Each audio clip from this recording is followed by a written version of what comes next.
Bismillahirrahmanirrahim. Assalamu alaykum, hürmetli görürmenler. İstiklal günlük haberlerimizi görüşünlerini karşı alımız. Ben Abdullah Yalğun. Programımızda vatanımız Şarkı Türkistan ve dünya gün tertibindeki en mühim haberlerini huzuruna sunumuz. Qanamsız qıtanglar ekranımız olsun. Amerika Uyghur mecburi emgeki mahsulatlarının dairesini texmi kengaytdi. Amerika hükümeti Uyghur mecburi emgekini cheklash qonunini 2022 yılı 6. ayda resmi icra qilishga başlagandan buyon kiyim-kechak, paxta, pomidor va ko'p kristallik kremni qatorliq mahsulotlar asosliq tekshirish obyektiga aylangan bo'lib, navbatda bu qonunning cheklash doirasi po'lat temir mahsulotlargacha kengaytirildi. Amerika Davlat bexatarlik ministerligi 19 avgust X hisobida e'lon qilgan bayonotida Xitoydan import qilingan po'lat temir, mis, litiy, natriy gidroksid va chilan qatorliq mahsulotlarni oldingi qatorda tekshiriladigan mahsulotlar qatoriga kirgizganligini e'lon qildi. Bu qarorga asosan Davlat bexatarlik ministerligiga qarashli bo'lgan Tamojna va chegara qo'g'dash idorasi Uyghur mecburi emgekining oldini olish qonuni bo'yicha bu turdagi mahsulotlarni qattiq tekshirdi ekan. Davlat bexatarlik ministri Kristin Nom o'zining X hisobida uchur ham baharlab, qo'l emgekidan foydalanish yirginishlik ish. Biz Xitoy korxonalarining inson haqlari dafsandichiligining mas'uliyatini surishti qilamiz hamda ularning majburiy emgak qilmishining taraqqiyotimizga keltiradigan tahdidini yo'qotamiz deganlarni bildirdi. Davlat bexatarlik ministerligining sonliq ma'lumotiga asoslanganda Uyghur majburiy emgakini cheklash qonuni 2022 yili 6 oyda ijro qilinishga boshlagandan buyon Amerika Tamojna va chegara qo'g'dash idorasi 16700 turkumdan ortiq import molni tekshirgan. Bularning qimmati 3 milliard 700 million dollarga yetadi ekan. Bulardan sirt Amerika Davlat bexatarlik ministerligi Uyghur majburiy emgakini cheklash qonuniga asosan ta'minlash zanjirida majburiy emgak mavjud bo'lgan 144 shirkat organni jazo tizimligiga kirgizgan. Uyghur majburiy emgakini cheklash qonunining ijro doirasi dastlabki kiyim-kechak, paxta, pomidor va quyosh energiyasi taxtalarida ishlatiladigan ko'p kristallik kremniga markazlashgan bo'lib, Uyghur majburiy emgaki mahsulotlari tizimligi bir necha yil mobaynida asta-asta kengaytirilmoqda. Xitoy Sharq Turkistonga qoral kirgizilishidan andisha qilmoqda. Pakistan Tashqi ishlar ministerligining qoral kontroli, qoralsizlantirish va xalqaro bexatarlik bo'limi qo'shimcha kotibi bosh elchi Tahir Andirabi Xitoy Tashqi ishlar ministerligining qoral kontroli bo'limi bosh mudiri Sun Xiaobo bilan Beijingda ko'rishdi. Ko'rishish Pakistan bilan Xitoy orasidagi qoral kontroli, tarqalishning oldini olish va qoralsizlantirish masalalaridagi 10-qatimliq ikki taraflik maslahatlashish yig'ini asosida o'tkazildi.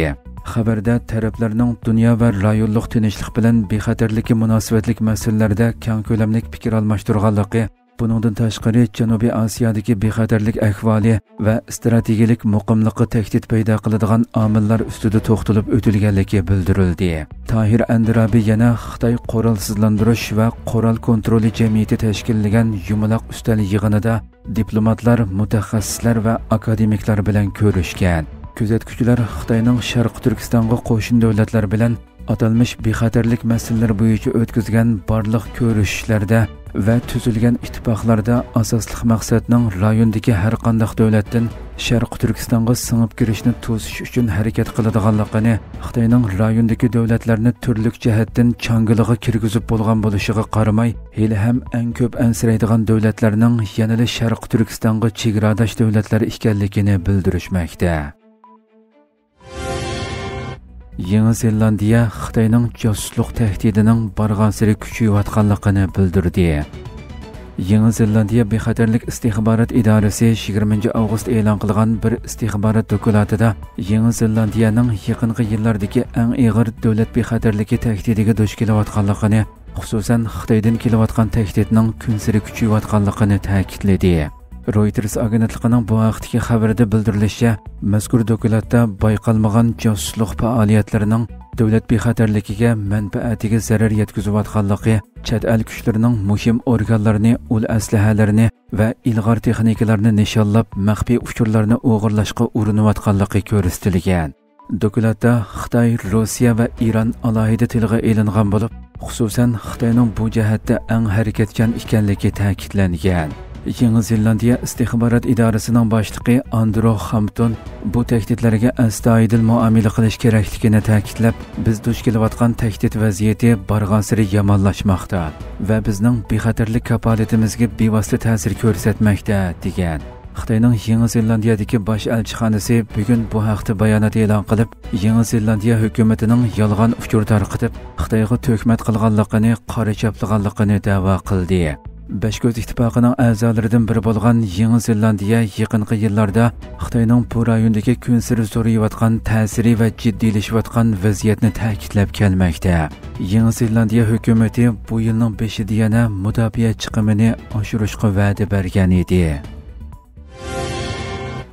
Isroiliya hukumati G'azzani ishg'ol qilish strategiyasini tasdiqladi. Isroiliya yerlik taratqularning chorshanba kundagi xabariga asoslanganda, Isroiliya davlat mudofaa ministri Isroil Katz G'azzani ishg'ol qilish planini tasdiqlagan. Isroiliya davlatlik radio televiziya stansiyasi Kanning xabarida Katzning bu planga may oyida boshlangan va falastinliklarni G'azzaning shimolidan butunlay ko'chirishni nishon qilgan Giodonning jang harvolari nomli quruqlik harakatidan keyin Giodonning jang harvolari B deb ism qo'yganligi bildirilgan.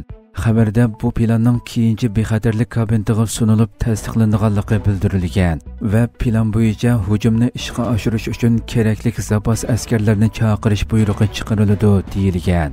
Ammo ehtiyojli askar soni tilga elinmagan. 8-nomerlik buyruq deb atalgan jiddiy safarbarlik buyrug'i Isroiliya armiyasi tomonidan allaqachon e'lon qilingan bo'lib, yaqinqi kunlarda 10 minglagan zapas askarning chaqirilishi mo'ljallanmoqda. Isroiliya amaldorlari kelar oyda yana 50 ming zapas askarning chaqirilganligini, buning bilan aktiv zapas askarlar sonining 120 mingga yetadiganligini bildirgan. 8 avgust Isroiliya kabineti bosh ministri Netanyahuning G'azzani bosqichli holda qayta ishg'ol qilish planini tasdiqlagan edi.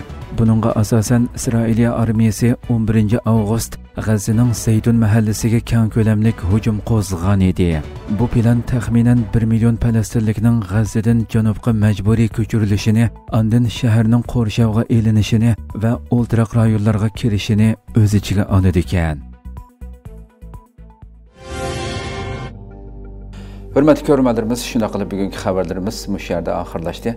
Atigi programmamizni ko'rishgacha omon bo'linglar. Assalomu alaykum va rahmatulloh.